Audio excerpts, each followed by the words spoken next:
In 2016, McDermott International's Brunei branch was awarded further pipeline transportation and installation work to be carried out during 2017 under its original multi-year offshore installation contract with Brunei Shell Petroleum.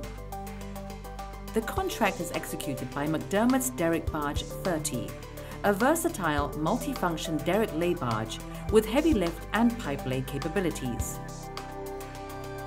The scope of work for 2017 campaign consisted of transportation and installation of more than 34 kilometers of pipelines with associated beach pull and risers installation works, installation of pipeline crossings, tie-ins and pre-commissioning of the completed pipelines in Brunei Shell's Amper and Fairley fields.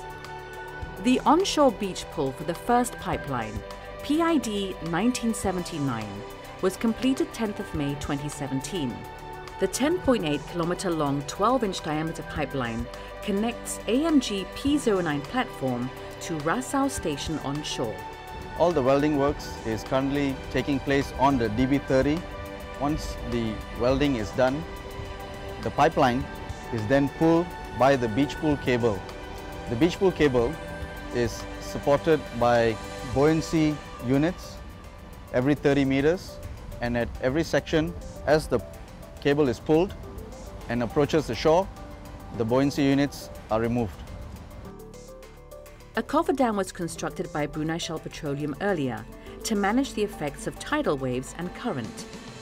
The inside of the cofferdam was also excavated to ensure the pipe is submerged during pulling and attains the required profile. The pipeline startup head is connected to onshore lucker winch, which pulls a welded pipeline from DB30. Moving at a slow speed of 3 meters per minute, the operation needs constant monitoring and utmost attention is required towards safety and communication between the onshore and offshore teams. Working in under 10 meters of water is always challenging. You have to be very careful with your anchors to protect the client's assets. So it puts a lot of challenges in place for the barge to contend with.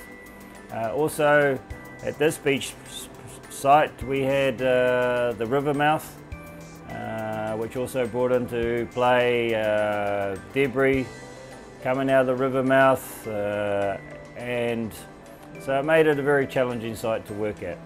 The onshore beach pull carried through till the early morning of the 11th of May, and at 2 in the morning the startup head was successfully pulled to the landfall point.